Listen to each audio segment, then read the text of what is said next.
అందరికీ నమస్కారం అండి. ఈరోజు మనం ఈవి గారు రచించిన బంగారం అనే ఓ చక్కటి కథను విందాం. ఇక కథలోకి వెళ్దాం. కిరణ్ ఆఫీస్ నుండి ఇంటికొచ్చి కుర్చీలో అలసిపోయినట్టుగా పడిపోయాడు. బస్సులో విపరీతమైన రద్దీ, ట్రాఫిక్ జాము. రోజు లోకల్ బస్సు ప్రయాణం ఒక నరకంలా తయారైంది. పైగా జూలై మాసం వచ్చినా తగ్గని ఉక్కబోత. భార్య ఉమా మంచినీళ్ల బాటిల్ అతనికి అందించి ఆ తర్వాత టీ కప్పు తీసుకొచ్చింది భర్త వద్దకు. ఏమోయ్, పిల్లలు కనబట్టం లేదు అన్నాడు కిరణ్. ఇప్పటి వరకు హోంవర్క్ చేసుకుని పక్కింటికి వెళ్లారండి అంది ఉమా. అమ్మా, అన్నం సరిగా తిన్నావా అంటూ తల్లి మంగతాయారును పలకరించాడు కిరణ్. తల్లంటే కిరణ్కు ఎనలేని గౌరవం. ఎప్పుడూ ఆమెను యోగక్షేమాలు అడుగుతూనే ఉంటాడు. కిరణ్ది మామూలు ఉద్యోగం, భార్య, 2 పిల్లలు, తల్లి.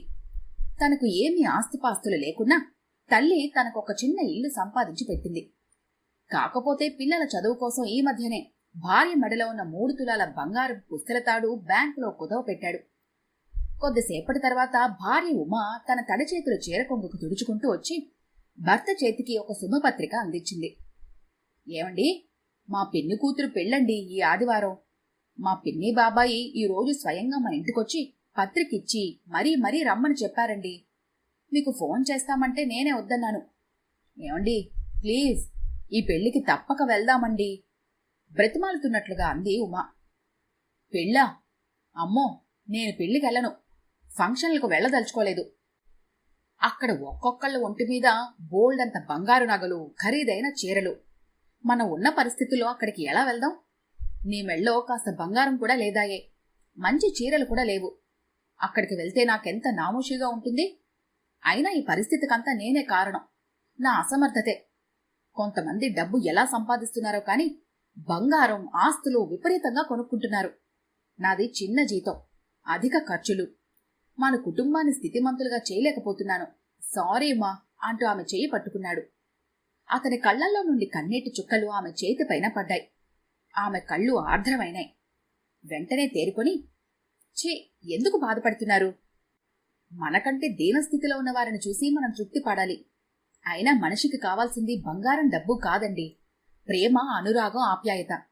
ఇవి మన ఇంట్లో పుష్కలంగా ఉన్నాయి.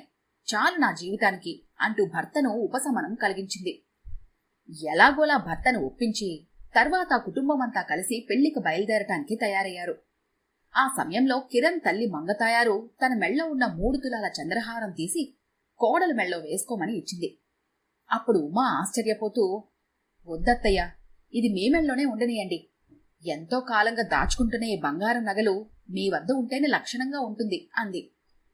మంగతాయారు ఉమా పేరుకు అత్తా కోడళ్లే కాని తల్లి బిడ్డల కన్నా ఎక్కువ ఆప్యాయతగా ఉంటారు. పెళ్లై 10 సంవత్సరాలు దాటినా ఎన్నడూ ఒకరినొకరు ఒక్క మాట జారలేదు. ఒకరినొకరు మనసును నొప్పించుకోలేదు. అదేంటే పిచ్చిపిల్ల, వయసులో ఉన్నదానివి. ఎంతోమంది ఆడపడుచులతో ఆ పెళ్లిలో తిరుగాడేదానివి. నువ్వా బోసిమెడతో ఉంటే నాకు ఎంత బాధ వస్తుంది. నేనా ముసల్దాన్ని అయిపోయాను. నేనీ గొలుసు వేసుకోకుంటే ఏమవుతుంది అంటూ కోడల్ని ఒప్పించింది. ఉమా చంద్రహారం గొలుసు మెళ్ళో వేసుకుని ఒకసారి నిలువుటద్దం ముందు నిలబడి చూసుకుంది. ఆ గొలుసుతో తన ముఖంలో ఎంతో కల వచ్చినట్లుగా అనిపించింది. అత్తగారి ఉదార స్వభావానికి మనసులోనే దండం పెట్టుకుని ఒకసారి అత్తగారి కాళ్లకు దండం పెట్టింది. మంగతాయారు కోడలు వీపు తట్టి, దీర్ఘ సుమంగళి భవ, ఇష్టకార్యార్థ సిద్ధిరస్తు అంటూ దీవించింది. కిరణ్ కుటుంబం ఆటోలో ఒక పెద్ద ఫంక్షన్ హాల్ ముందు దిగి లోపలికి వెళ్లారు.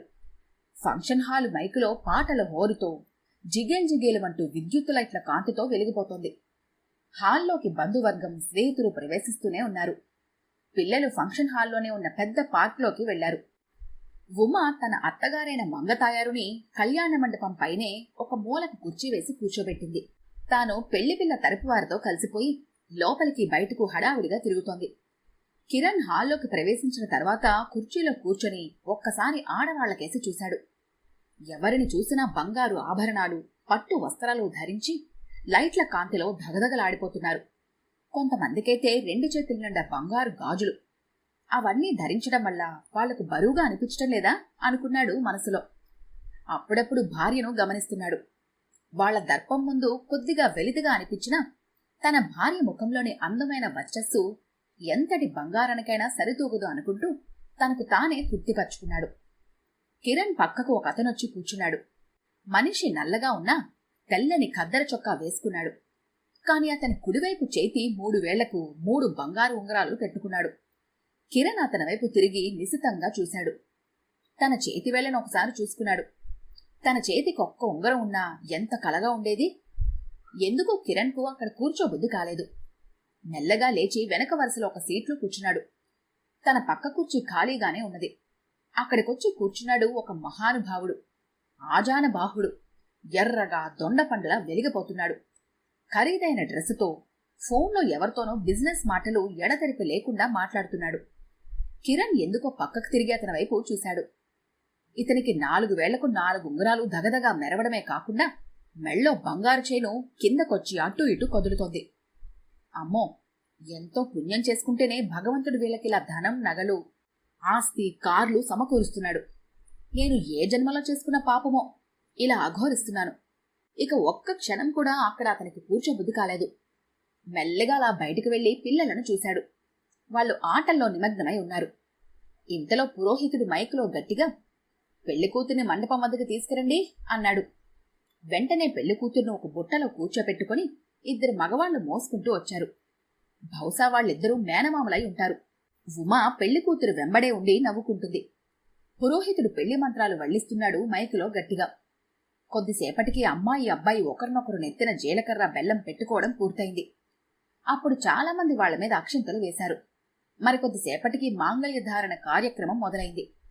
మాంగళ్యం తంతునానేనంటూ వేదమంత్రాలు చదువుతుండగా వరుడు మంగళసూత్రం అమ్మాయి మెళ్ళలో కట్టాడు. ఆ పెళ్లికూతురి తల్లిదండ్రుల ముఖంలో ఒక కార్యం పూర్తి చేశామన్న ఆనందం కలిగినట్లు ద్యోతకమవుతున్నది. ఇంతలో ఆ పెళ్లి హాల్లో కరెంటు పోయి చిమ్మ చీకటి ఆవరించింది. ఒకటే కేకలు, అరుపులు. పురోహితుడి మంత్రం బయటకు వినిపించడం లేదు. అయినా పెళ్లితంతు జరుగుతూనే ఉంది, అక్కడ ఉన్న దీపాల వెలుగులతో. జనరేటర్ ఆన్ చేయండి అని ఎవరో అరుస్తున్నారు. కిరణ్ వెంటనే పార్కులోకి వెళ్లి పిల్లల్ని పిలిచి తీసుకుని మళ్లీ ఫంక్షన్ హాల్లోకి వచ్చాడు. ఇంతలో కరెంట్ వచ్చింది. అందరూ అబ్బా అంటూ ఊపిరి పీల్చుకున్నారు. ఇంతలో మరో కలకలం. పెళ్లికొచ్చిన బంధువుల్లో ఒక ఆవిడ 10 తులాల బంగారం కనిపించడం లేదట. ఆమె సొమ్మసిల్లి పడిపోయింది. కొంతమంది ఆమెకు సపర్యలు చేస్తున్నారు. ఆమెకు మెలకు వచ్చిన తర్వాత పెళ్లింట్లో అలా ఏడవద్దని చెప్పండి అని ఒకరంటున్నారు. ఆ దొంగవదవ ఎక్కడికి పోడు, ఎక్కడ ఉంటాడు, గేటు వద్ద గట్టి నిఘా పెట్టమని సెక్యూరిటీకి చెప్పండని మరొకరు అంటున్నారు. ఇలా ఒకరికొకరు ఏవో వ్యాఖ్యలు చేస్తూనే ఉన్నారు ఆ హాల్లో. కిరణ్కు చిర్రెత్తుకొస్తోంది. ఆ బంగారం పోగొట్టుకున్నావిడ మీద జాలి కంటే కోపమే ఎక్కువ వస్తోంది. వీళ్ళను ఇంతింత బంగారం మెళ్ళో వేసుకుని ఎవరు నమ్మన్నారు? వస్తే మాత్రం జాగ్రత్తగా కాపాడుకోలేరా? అయినా మనకేంటి, ఎవరి సొమ్ముకు వాళ్ళ బాధ్యులు. గబగబా పిల్లల్ని తీసుకుని కళ్యాణ మండపంపైకి వెళ్లి భార్యను, తల్లిని కలిశాడు. అప్పటి వరకు ఉన్న ఆనందం, ఆర్భాటం ఈ సంఘటనతో కనబడకుండా పోతోంది. తన కుటుంబ సభ్యులతో వెళ్లి వధూవరులను ఆశీర్వదించాడు కిరణ్. భోజన కార్యక్రమం ముగించుకుని తిరిగి ఇంటికి బయలుదేరాడు. అన్నట్లు నీ బంగారం జాగ్రత్తగా ఉందా అడిగాడు భార్య ఉమను కిరణ్. ఆ అంటూ, అయినా ఈ బంగారం కాదండి నాకు ముఖ్యం, అత్తగారి మనసు బంగారం, మీ మనసు వజ్రం, వైడూర్యం అంది ఉమ. పకపక నవ్వాడు కిరణ్. ఇంతలో ఇల్లు వచ్చేసింది. ఈ కథ కనుక మీకు నచ్చినట్లయితే లైక్ చేయండి, షేర్ చేయండి. మరిన్ని ఇంట్రెస్టింగ్ కథల కోసం మా ఛానల్ని తప్పకుండా సబ్స్క్రైబ్ చేసుకోండి.